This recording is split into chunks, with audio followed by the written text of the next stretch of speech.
corresponde Lucas capítulo 7, versículos 18 al 35, que es la historia de Jesús y Juan el Bautista. Es un personaje que como que no hemos vuelto a hablar mucho de él en la historia de Lucas desde el capítulo 3 más o menos.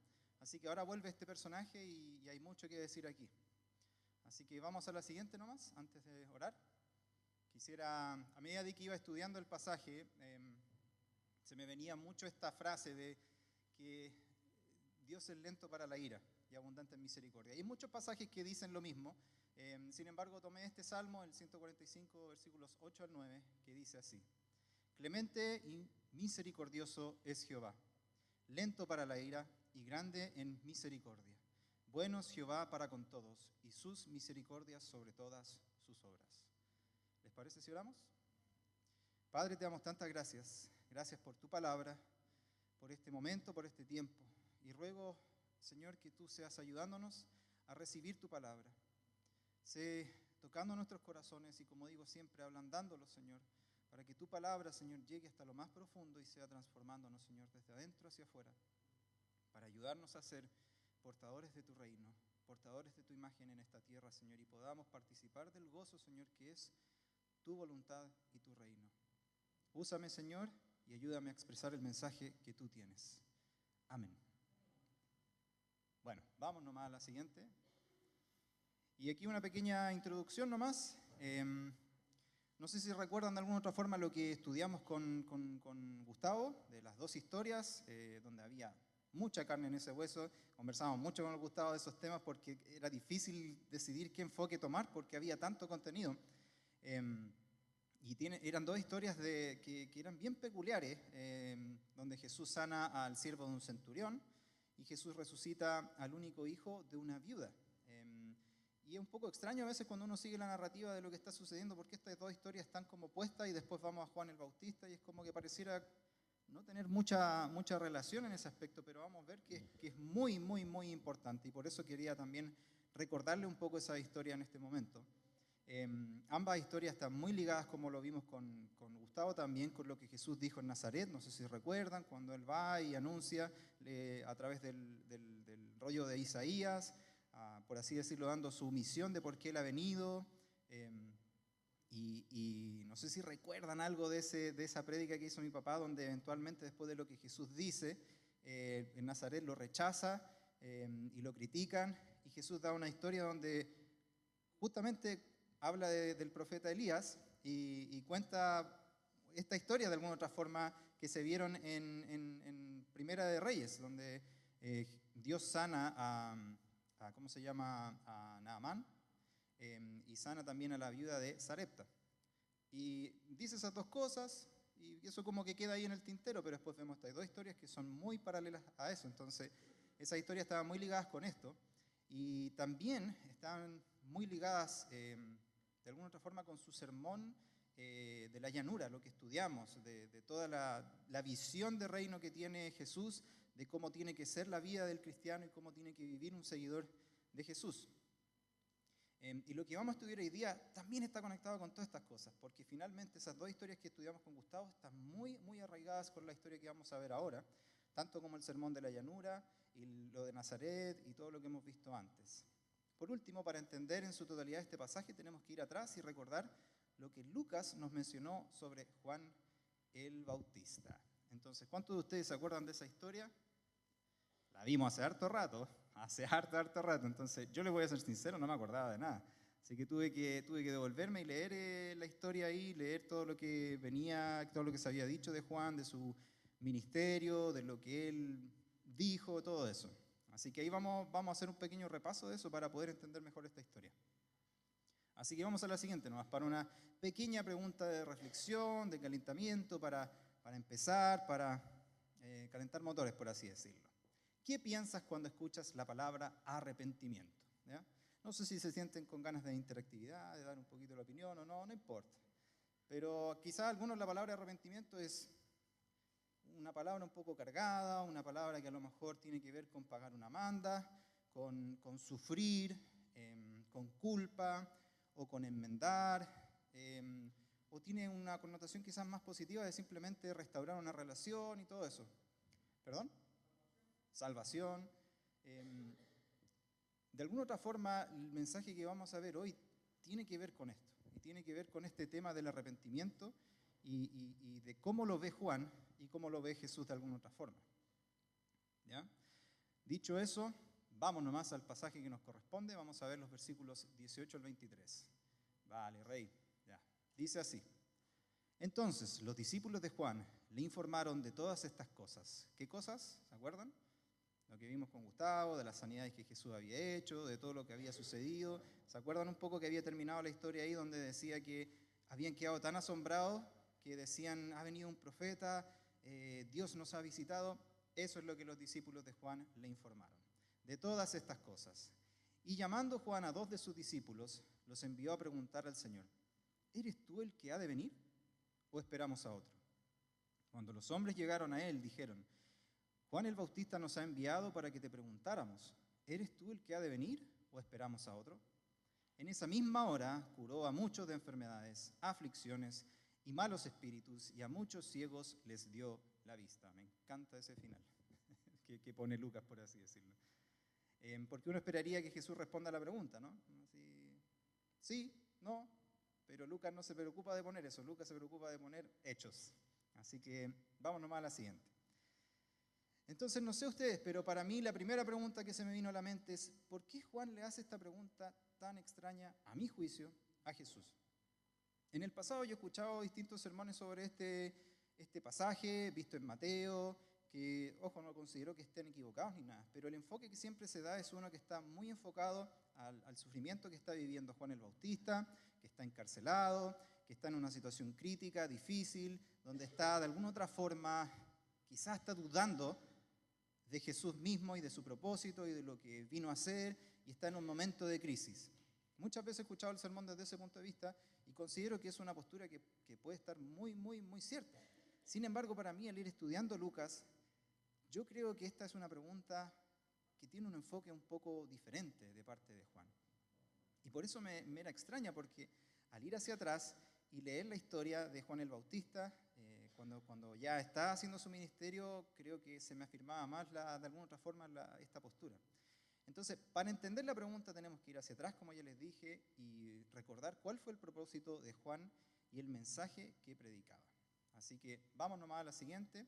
Si ustedes quieren ir en sus Biblias, esto está en el capítulo 3, empezando desde el versículo 7, pero también está aquí, no sé si se alcanza a leer muy bien en los monitores, es harto texto, así que traté de poner más texto para que no fueran tantas imágenes. Pero bueno, recordando, capítulo 3, cuando llega Juan el Bautista a la escena, así es como lo describe Lucas. Por eso, Juan decía a las multitudes que acudían para él, las bautizara, camada de víboras, ¿quién les enseñó a huir de la ira que vendrá?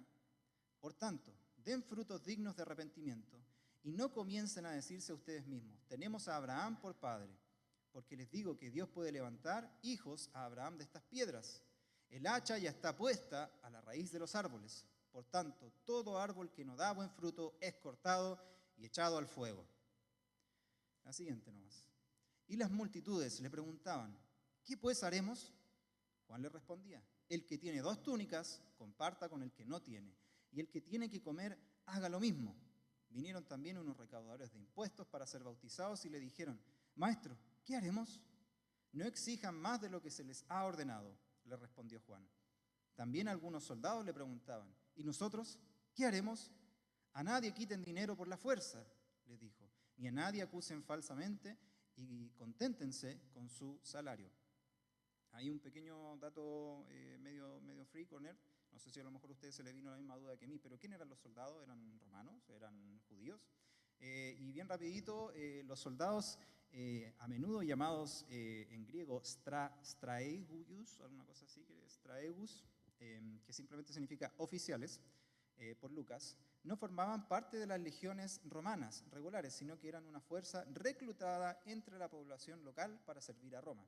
A menudo eran considerados traidores por la población judía debido a su lealtad al imperio romano. Entonces era gente que tomaba este cargo de oficial para Roma, un poco como lo que hacían los recaudadores de impuestos, y eran como soldados judíos para los romanos. Entonces, obviamente, la cultura de ellos era como muy mal visto eso.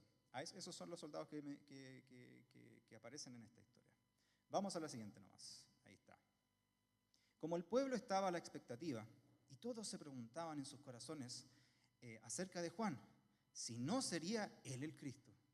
Juan les habló a todos, yo los bautizo con agua, pero viene uno que es más poderoso que yo, a quien no soy digno de desatar la correa de sus sandalias. Él los bautizará con el Espíritu Santo y fuego. El bieldo está en su mano para limpiar completamente su era y recoger el trigo en su granero, pero quemará la paja en un fuego que no se apaga. ¿Cómo quedan ahí con el mini sermón de Juan el Bautista? ¿Te deja así como, qué rico que va a venir el Mesías? ¿O te deja así como, no sé si quiero que venga el Mesías o no? De alguna otra forma, el mensaje de Juan el Bautista tiene una connotación un poco más, como dicen los teólogos, escatológica, o sea, como de fin de los tiempos, como de Dios viniendo a juzgar, fuego, destrucción, por así decirlo. Entonces, dicho eso, vamos nomás a la siguiente, para que podamos profundizar un poco más en el mensaje de Juan, para entender por qué Juan está haciendo esta pregunta y podamos entender mejor después la respuesta de Jesús. Entonces, el mensaje del profeta. ¿Cuál fue el propósito y mensaje de Juan el Bautista entonces? De alguna otra forma, en resumidas palabras, es un mensaje que está llamando al arrepentimiento.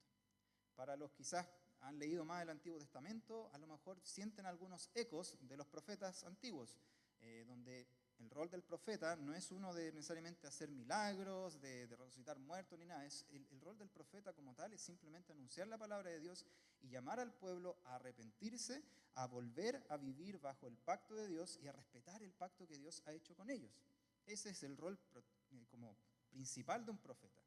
Y Juan el Bautista está haciendo algo muy similar.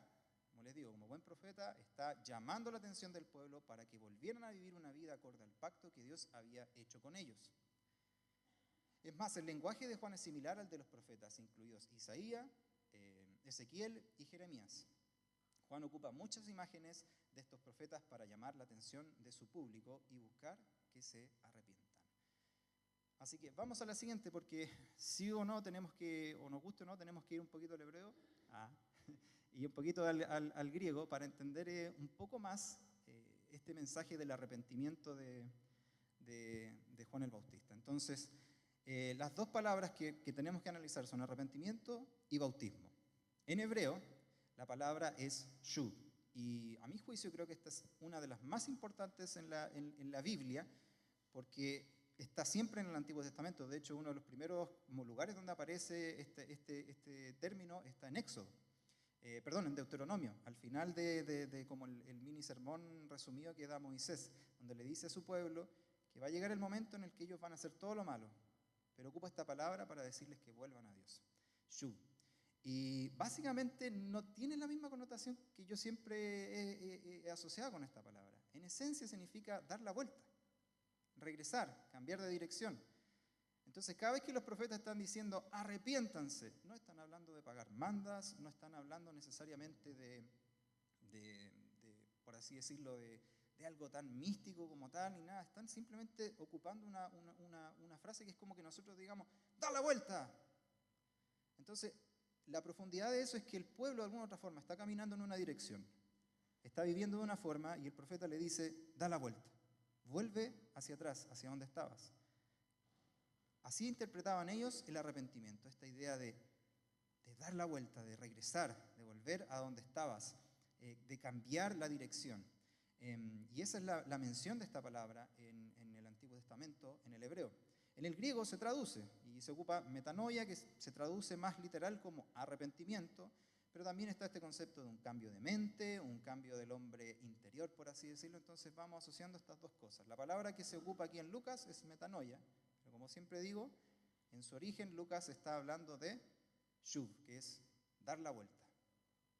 Y por otro lado tenemos la palabra de bautismo, que la que se ocupa aquí en griego es baptizó, que literalmente significa sumergir.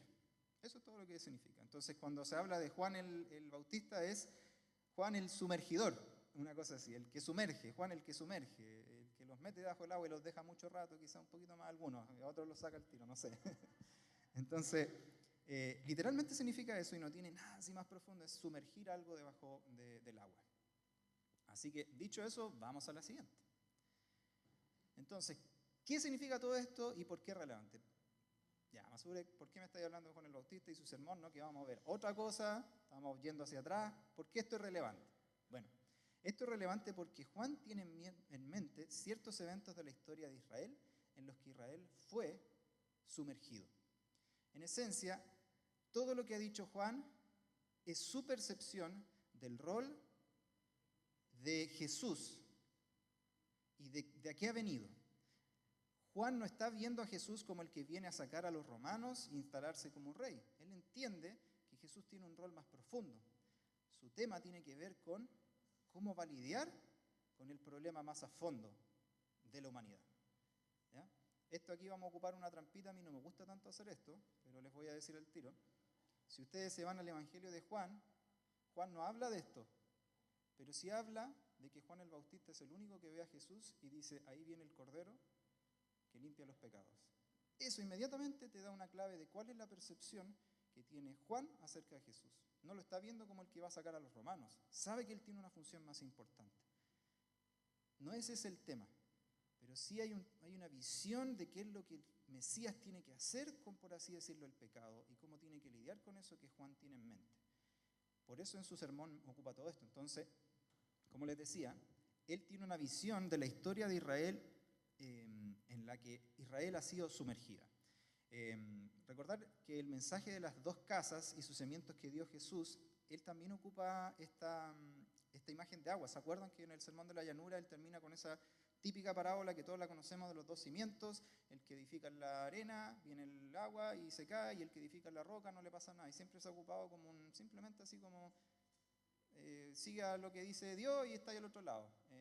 Obedece y está ahí al otro lado. Pero hay una profundidad en ese mensaje. Yo traté de abordarlo un poquitito en ese sermón, que fue bien denso, pero en esencia Jesús está hablando de juicio. Está hablando de lo mismo aquí, de este sumergimiento.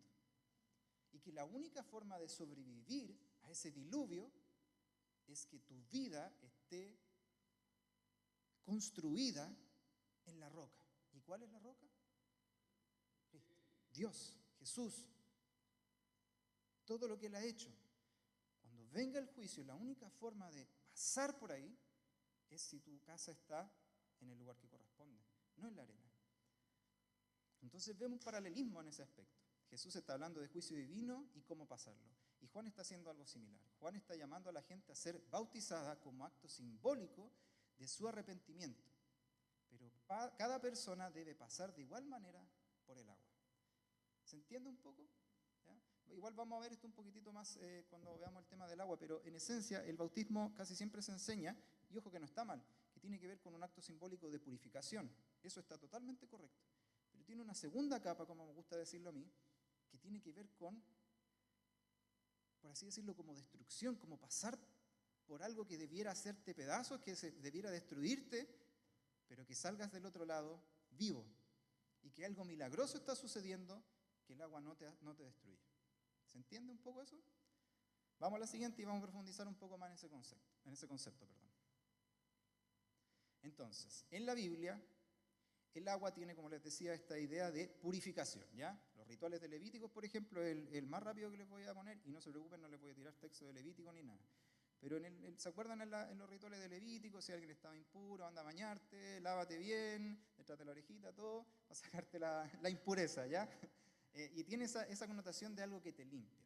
Sin embargo, también tiene esta connotación, como les decía, de juicio, de algo como medio destructivo, por así decirlo. Y si vamos más atrás, al Génesis, en la historia de Noé, ¿qué le pasa al mundo? Llega un diluvio, ¿no? Y toda la tierra es sumergida. Recuerden, sumergida, bautizo. Sumergida, es bautizada la tierra por el agua, por así decirlo. Ya, ¿murió toda la creación? Sobrevivió una familia, ¿cierto? ¿Y cómo sobrevivió esa familia? Por el arca. ¿Y cómo sabían que tenían que hacer un arca? Dios. Entonces, ¿cuál es el simbolismo detrás de eso? Para sobrevivir ese diluvio, Dios interviene y Él es el que te rescata. Él es el que te hace pasar ese diluvio para llegar al otro lado. También tenemos el mismo simbolismo en el cruce por el Mar Rojo en el Éxodo. Y este es el que a mí personalmente más me pega. Porque el pueblo de Israel cruza por el Mar Rojo. ¿Podían cruzar por sí solos? No. ¿Tenían suficientes botes? No. No había forma de que ellos pudieran cruzar. ¿Qué pasa? Dios interviene y separa las aguas y ellos cruzan. En la película de los monitos, para los que lo vieron, yo la fui a ver al cine chiquitito, para todo esto, ¿no? Estaba alucinado. Y siempre me gustó esa escena en la que la ola está muy arriba y básicamente los sobrepasan. Ellos, es como un muro gigante.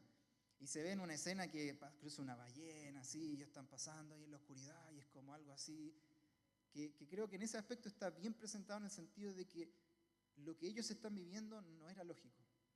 Era algo tan sobrenatural, ellos deberían haber muerto. En cualquier momento, si esas olas caen, todos ellos mueren. Entonces el pueblo de Israel cruza.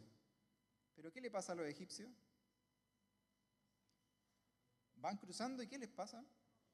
Caen la ola. Entonces, tenemos un paralelismo. ¿Quiénes sobrevivieron el bautismo, ese sumergimiento? El pueblo de Israel. Pero los otros no. Y por último tenemos el cruce por el Jordán en Josué, donde el pueblo cruza a través del Jordán de una forma también milagrosa para llegar a la tierra prometida. Y de todos los lugares donde Juan el Bautista decide llevar a la gente a ser bautizada es el Jordán.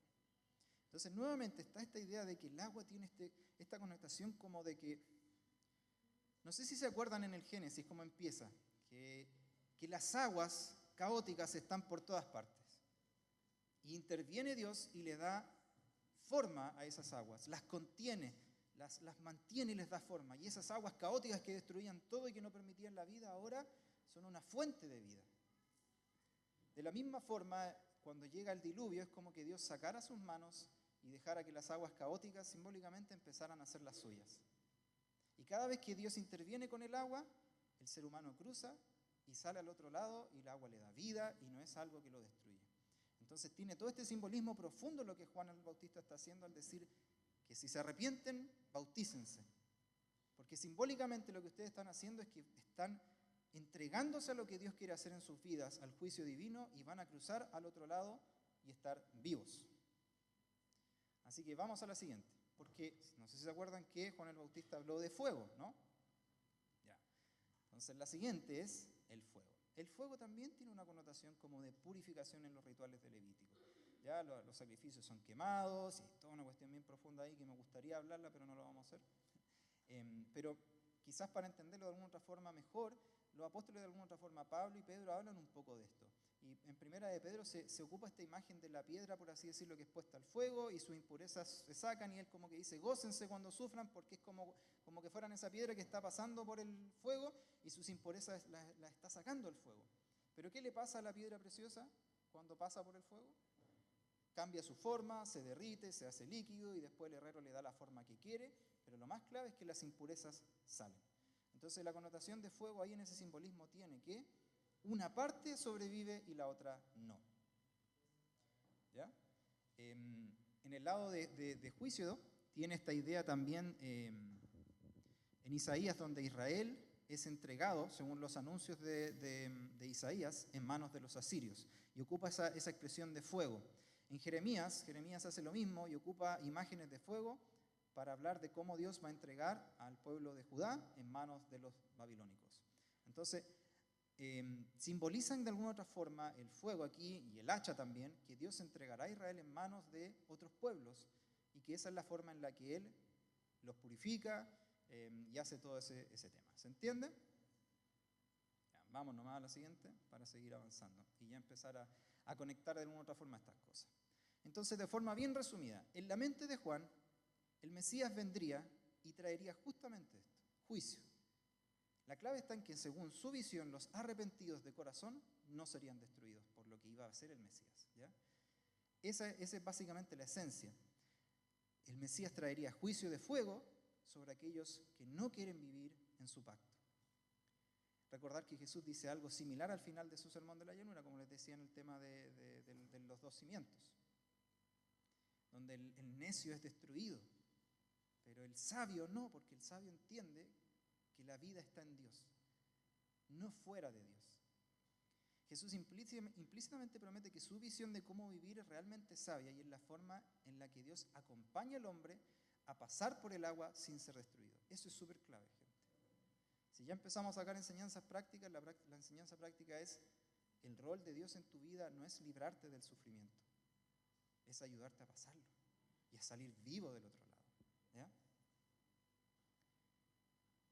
Juan también llamó a vivir una vida de reino similar a la que menciona Jesús.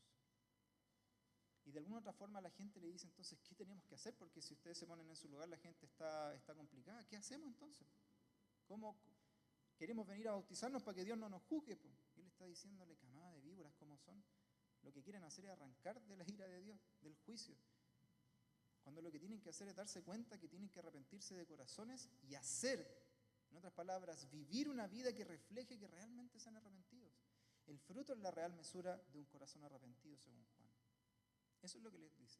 Y no sé si vieron los paralelismos con el tema de las dos túnicas. Jesús en el Sermón de la Llanura ocupa una idea similar. Cuando vimos el tema de poner la otra mejilla, él también habla de dar la túnica o de no quitarle la túnica al que no tiene y cosas así, y ocupa esas mismas imágenes. Y de la misma forma en la que Noé e Israel pasaron por el agua y no fueron destruidos, y de la misma forma en la que los amigos de Daniel pasaron por el fuego y no fueron consumidos, asimismo, cree Juan que Dios va a traer un juicio a través del Mesías y que los que se han arrepentido van a sobrevivir. Y eso es súper importante para entenderlo en el tema de la pregunta que está planteando Juan. Vamos a lo siguiente nomás. Entonces, ¿por qué Juan le hace esta pregunta tan extraña a Jesús? Según la visión de Juan, él no está dudando de que él sea el Mesías como tal, en el sentido de que vaya a ser el que saca los pecados del mundo y el que cumple un rol principal. Hay otra cosa que lo está complicando. Juan no entiende por qué Jesús, siendo el Mesías, está trayendo sanidad a personas que no se han arrepentido y no han vuelto su corazón a Dios. Yo no sé si se han dado cuenta, pero en la historia, hasta ahora solo una historia que hemos visto, que nos menciona Lucas, es una donde alguien es perdonado de sus pecados. ¿Se acuerdan de esa historia? Yo no la prediqué. Ahí, por ahí, a uno que lo pasan por el techo. ¿Ya? Y es curioso porque finalmente él está tan sorprendido de lo que están haciendo los amigos de este paralítico, y lo primero que le dice al paralítico es, tus pecados te son perdonados. El paralítico tiene que haber estado, gracias Señor. Que él quería ser sanado, pero lo que es clave es que Jesús lo perdona incluso antes de sanarlo. Entonces, ya hemos visto que en el lado de perdonar, pareciera que en la visión de Jesús no es necesario ni siquiera que una persona, porque él no está perdonando a los amigos, está perdonando al enfermo. Los amigos son los que demuestran la fe, pero Jesús está perdonando al enfermo. ¿Se entiende? En la visión de Jesús pareciera que el arrepentimiento no es un requerimiento para que Él venga e intervenga en tu vida o en la vida de estas personas y haga un milagro. Y pareciera que ese es el problema que Juan tiene. En el caso de un centurión, un extranjero romano que es parte de un brutal imperio que aflige a Israel, el extranjero, el enemigo, a este Jesús le hace un milagro.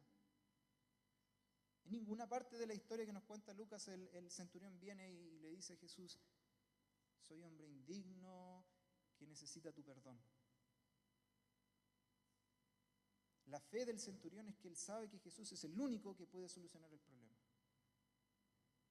En el caso de la mujer viuda, tenemos este otro paralelismo, porque para los judíos era muy normal que una persona enferma, que estaba pasando situaciones difíciles, en su visión era una persona que estaba recibiendo su merecido. Esa persona algo debe haber hecho, que está viviendo lo que ha hecho. Igual que los amigos de Job, en los que salen en el principio. Algo hiciste tú que hizo que Dios se enojara contigo y te está enjuiciando.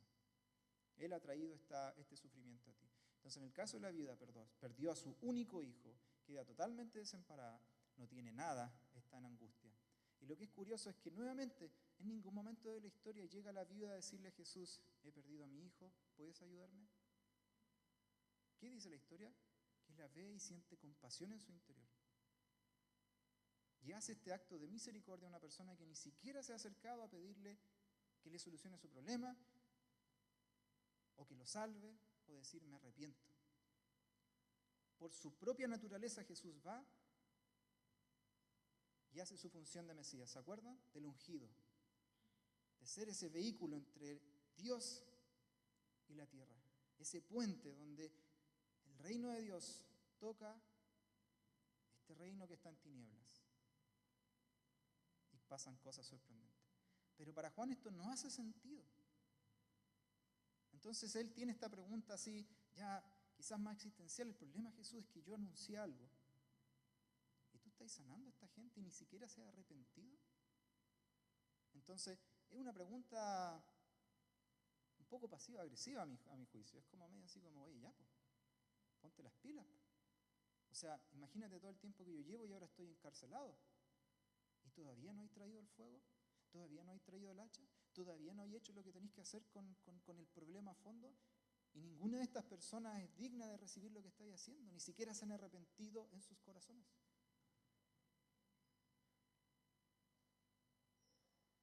Entonces veamos qué le dice Jesús.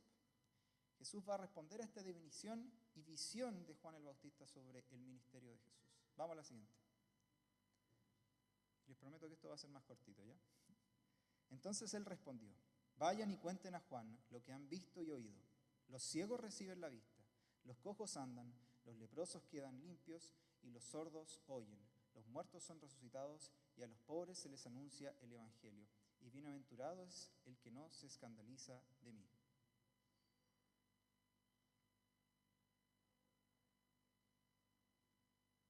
Vámonos más a la siguiente.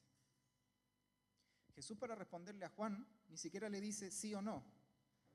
Cita la Biblia, le tira a Isaías. Y aquí les tengo las citas, no las voy a leer como tal, pero son Isaías 29 al 18, donde básicamente casi lo mismo que está diciendo Jesús.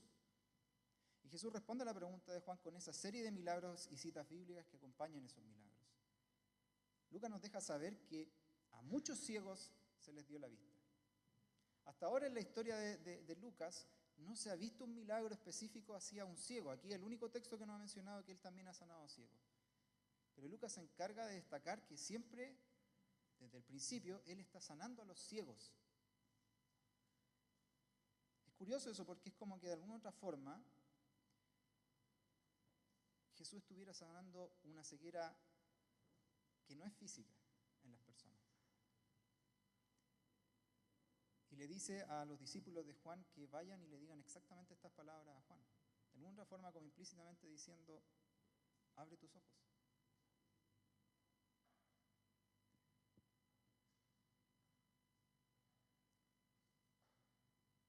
De alguna otra forma, en la última cita, en el 8, 14 al 15, Jesús está diciendo que buena es la vida de aquel que no se escandaliza de él. Esa es la referencia que está ahí, está en Isaías 8, 14 al 15. Y la palabra en griego escandalizó, o escandalizo, se puede interpretar como buena vida de aquel que no se tropieza por mi causa. Escandalizo significa básicamente poner en tropiezo, que sea un impedimento para algo, o incluso se puede ocupar para ofender. Entonces, por eso en algunas versiones se ocupa como tropiezo, esa palabra lo traducen como el que se tropieza o el que se escandaliza. Y básicamente Jesús está diciendo lo siguiente, está diciendo que su ministerio y su forma de hacer las cosas va a hacer ruido. Y algunos van a ofenderse de tal manera como cómo Jesús está lidiando con el problema que van a tropezar. Entonces él dice, buena es la vida del que no se tropieza. Buena es la vida de que el que no se ofende de esto, sino que lo recibe con gozo. Jesús está demostrándole a Juan que su percepción o visión de cómo debería enfrentar el pecado de las personas, el Mesías, está equivocada. La forma de hacer las cosas de Jesús está haciendo tropezar a Juan. Jesús da a entender que Juan no será el único, muchos cuestionarán la forma de hacer las cosas de Jesús. Está cumpliendo con las Escrituras Jesús, cumpliendo con lo que anunció en Nazaret, el año favorable del Señor. Jesús está indicando que Dios ya ha perdonado a estas personas, aún sin ellas arrepentirse.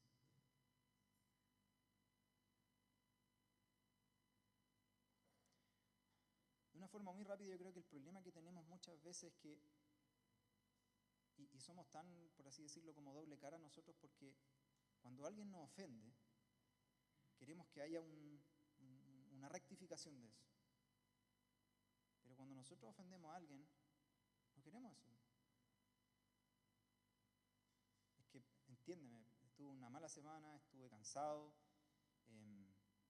la Emma tuvo una mala noche, pasó esto y esto otro, por eso reaccioné así. Pero cuando nos pasa a nosotros, del otro lado, juicio. ¿Cómo se te ocurre? Y nuestra percepción se ve contaminada, por así decirlo. Vamos a la siguiente. Cuando los mensajeros de Juan se fueron, Jesús comenzó a hablar a las multitudes acerca de Juan. ¿Qué salieron a ver en el desierto? ¿Una caña sacudida por el viento? ¿Pero qué salieron a ver? ¿Un hombre vestido con ropas finas? Miren, los que visten con esplendor y viven en deleites están en los palacios de los reyes. Pero, ¿qué salieron a ver? ¿Un profeta? Sí, les digo, y uno que es más que un profeta. Este es aquel de quien está escrito: mira, yo envío mi mensajero delante de ti, quien preparará tu camino. Vamos a la siguiente. Les digo que entre los nacidos de mujer no hay nadie mayor que Juan. Sin embargo, el más pequeño en el reino de Dios es mayor que él. Al oír esto, todo el pueblo y los recaudadores de impuestos reconocieron la justicia de Dios y fueron bautizados con el bautismo de Juan. Pero los fariseos y los intérpretes de la ley rechazaron los propósitos de Dios para con ellos al no ser bautizados.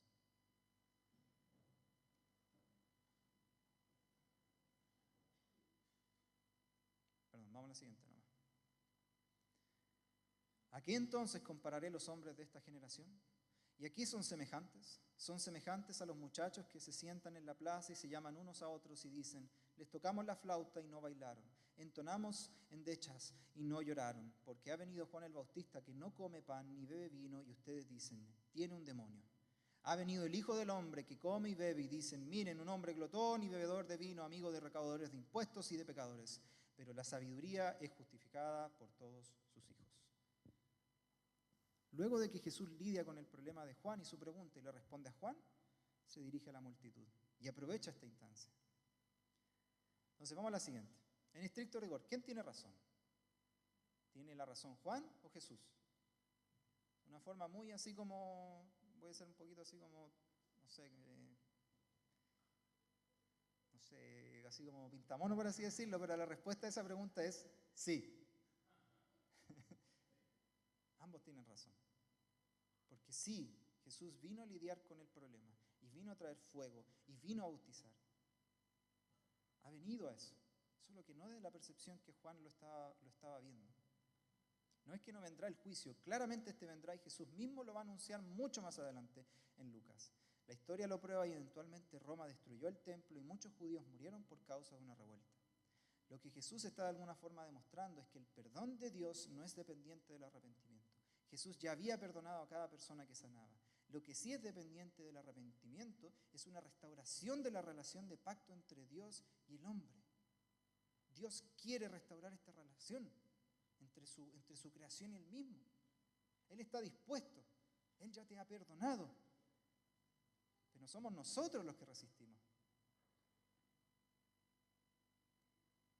Dios está más que dispuesto. Dios está dispuesto a buscarte en medio de tu mayor dolor y sufrimiento.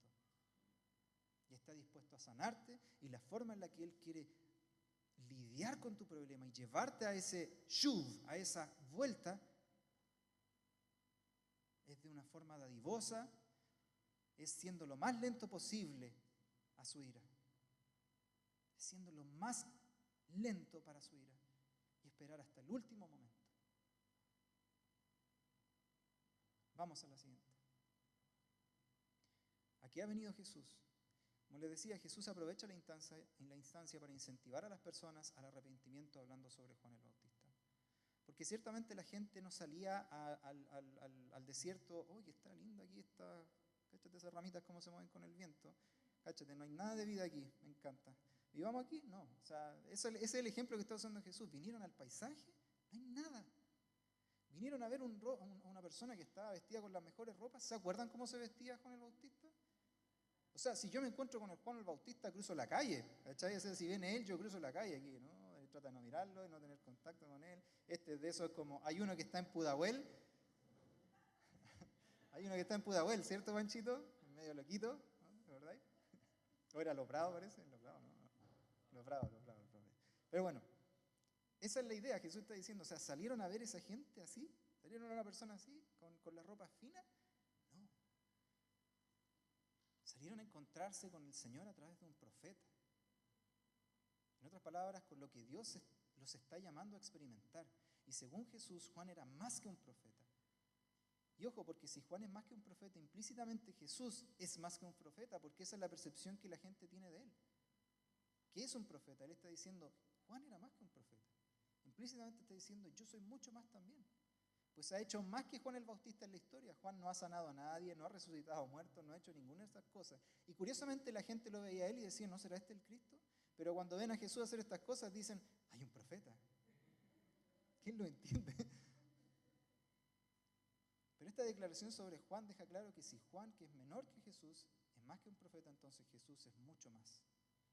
La importancia de Juan está en su rol como precursor del Mesías, como aquel que fue llamado a preparar el camino para el Mesías. No en su ministerio como profeta como tal, sino en su propósito como preparador de la gente. Lo que Juan estaba llamando a la gente a hacer es clave. El ministerio de Juan tiene que ver con eso, con ablandar tu corazón y llevarte a estar preparado para recibir lo que Dios quiere hacer en tu vida, lo que quiere hacer con la humanidad a través del rol de Jesús. Pero Jesús, sin embargo, aprovecha esta instancia para declarar, aún con lo grande e importante que es Juan y todo el mérito que eso le trae ante los ojos de Dios, Jesús, los que no tienen mérito, los pobres, los que son despreciados, el centurión, la viuda, lo que ellos consideraban lo peor de lo peor, para Dios eso en su reino es más valioso. Porque de eso, ese era el ministerio de Juan.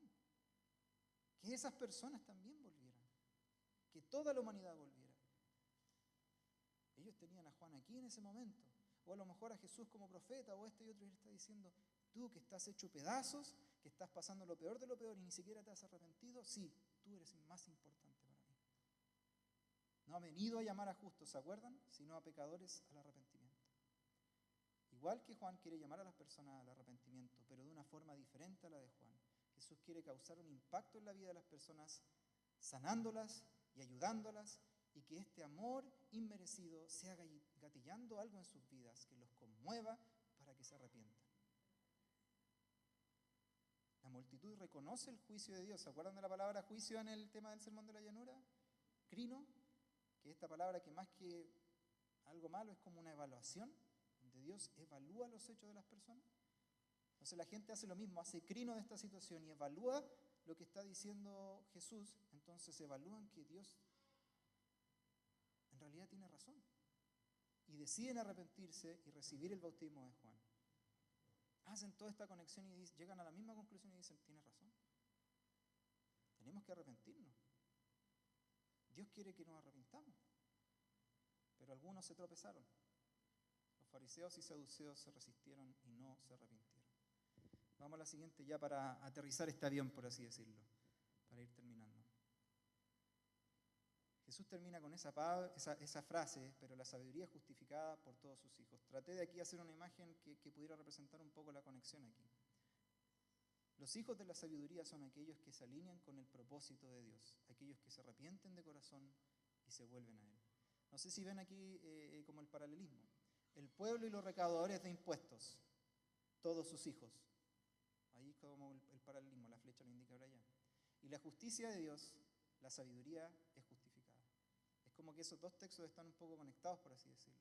Y lo que nos dice esto es que dentro de ese cúlmine de los que decidieron bautizarse y los que no, los que decidieron bautizarse fueron los recaudadores de impuestos, los que eran lo peor de lo peor. Y estos son hijos de Dios. Y que la justicia de Dios es esa, que tú llegues a esa conclusión. Y eso es la sabiduría. La sabiduría es justificada y evaluada de esa forma para llevarte a ese lugar. Los fariseos y saduceos se negaron y resistieron. Eso los hace hijos. ¿Se acuerdan de lo que dijo Juan el Bautista cuando empezó su sermón? Camada de víboras, nido de víboras. Esta parte la dejé al último porque es importante. Juan está diciendo que ellos están siendo como hijos de una serpiente. ¿Y dónde aparece la serpiente? Por primera vez en toda la Biblia. El que reacciona y se arrepiente y da la vuelta, se hace hijo de Dios. El que no, sigue siendo hijo de víbora. Vamos a la siguiente. Entonces, ¿qué significa todo esto para nosotros? Esta es la parte que yo siempre doy un poco mi opinión, de cómo a mí me llega, cómo yo lo aplico. Pero debo reflexionar y preguntarme, ¿de qué formas estoy tropezando con Jesús? Creo que si hay algo que más para mí destacó aquí es más que la pregunta es ¿quién es Jesús para mí? Es ¿qué creo yo que Jesús puede hacer, por así decirlo? O cómo Jesús tiene que enfrentar con los problemas de las personas, con los míos, y qué rol tengo yo en eso. Porque como les decía, de repente, y lo conversaba esto con Gustavo el otro día, de repente hay situaciones en las que tú estás con algún amigo o persona que quieres que está haciendo lo malo, y como que estás en este, por así decirlo, esta encrucijada. Si lo trato bien va a pensar que estoy de acuerdo, pero si lo trato mal y lo dejo solo, lo abandono. Y yo estoy ejerciendo un juicio sobre esa persona. Y Jesús me llamó a no hacer eso. Pero si me quedo acá y esta persona nunca se arrepiente, ¿participé de eso? Y es como que esa pregunta me llegaba a mí porque de repente me di cuenta que yo estaba queriendo enjuiciar en mis propios términos. Y quería que Jesús lidiara con esa persona, con el problema de esa persona, no como lo hizo conmigo, con misericordia, sino con juicio. Igual que Juan. Y en ese momento tuve que arrepentirme yo y hacer esa vuelta. Y decir, perdóname, Señor. Porque tú me miraste como a esas otras personas y sanaste mi vida con misericordia, cuando lo que debería haber pasado era que llegara ese fuego, cuando yo debería haber pasado por el agua y no haber salido del otro lado. Pero tú me amaste de otra forma. Asimismo ama a esa persona. Entonces, ¿qué tengo que hacer yo? Tratar a los demás como yo quiero ser tratado. ¿Quiero ser un verdadero hijo de la sabiduría, en otras palabras de Dios? ¿O quiero seguir siendo hijo de víbora? Para Dios soy muy importante. Él conoce mis dolencias y sufrimientos. Está dispuesto a encontrarse conmigo en esos lugares para hacer que yo me arrepienta. Dios quiere curar mis dolores y darme vista y llevarme así a un arrepentimiento genuino. Y no es mérito mío, sino mérito de Dios. Yo no sé lo que están pasando ustedes, no sé en qué situación están, no sé qué problemas están enfrentando o en qué situación se ven reflejados quizás como Juan el Bautista. ¿Dónde está Jesús? Ya, pues ¿hasta cuándo? Necesito que lidies con esa situación. Pero Jesús a lo mejor está lidiando con esa situación solo que de no de la forma en que tú quieres. Y está siendo lento para la ira y abundante en misericordia. Y hagamos la reflexión de decir, así ha sido con nosotros y sentir ese gozo. Y a lo mejor este es un momento en el que nosotros tenemos que reflejar y decir, ¿sabes qué, Dios? Sí, en esta área de mi vida, critico a este por esto, pero yo estoy en esto. Y es hora de hacer un shuv. Es hora de dar la vuelta y caminar en la dirección que corresponde y decir, toma dominio de toda mi vida y ayúdame a ser más como tú, y a ser dadivoso como tú eres dadivoso, a dar de gracia como tú has dado de gracia, y a ser un verdadero hijo tuyo. Y así, cuando venga ese momento difícil, así, cuando venga ese momento de purificación en mi vida, voy a salir del otro lado. Y no me voy a ver, pero destruido como los egipcios, sino voy a verme cruzando al otro lado, a esa tierra donde está Dios dispuesto a encontrarse con su pueblo. ¿Oremos? Padre, te damos gracias por tu palabra. Te damos gracias porque muchas veces confrontacional, muchas veces llega hasta lo más recóndito de nuestro ser, a lo más profundo, pero no lo hace con un fin de hacernos sentir culpables, sino de motivarnos y hacernos sentir gozo. Gozo porque hay un Dios que nos ama, un Dios que nos ama tanto y es lento para la ira y abundante en misericordia. Y que lo que menos quiere es que experimentemos ese sufrimiento por causa de nuestras malas decisiones. Un Dios que quiere ayudarnos a pasar al otro lado. Un Dios que quiere transformar nuestras vidas y llevarnos a vivir una vida de reino. Padre, rogamos en esta hora que seas tú transformándonos, que esta palabra, Señor, sea transformando nuestras vidas. A lo mejor para algunos de nosotros este es un momento de arrepentimiento, de shuv, de decir, ¿sabes qué, Dios? Me equivoqué. En realidad tienes razón. Y a lo mejor muchas veces me acerqué a ti para no recibir juicio, ni siquiera para querer tener una relación contigo. Ni siquiera para vivir una relación de pacto contigo. Sabemos que la historia culmina en que el que llevó el juicio en su totalidad fuiste tú mismo. Y así nos ayudaste a llegar al otro lado. Ayúdanos a no menospreciar eso, Padre. Y a recibirlo con gozo. Y arrepentirnos de corazón. Para vivir una vida que dé fruto. Para vivir una vida que demuestre cuánto te amamos. Y cuánto tú nos amas a nosotros. Ruego, Padre, que nos ayudes para que no vivamos como hemos estado viviendo, sino que seamos transformados por tu Espíritu Santo para vivir una vida que dé fruto, que refleje las buenas nuevas de nuestro Señor y Salvador, que ha venido a esta tierra y nos ha hecho libres. Gracias, Padre. Te amamos.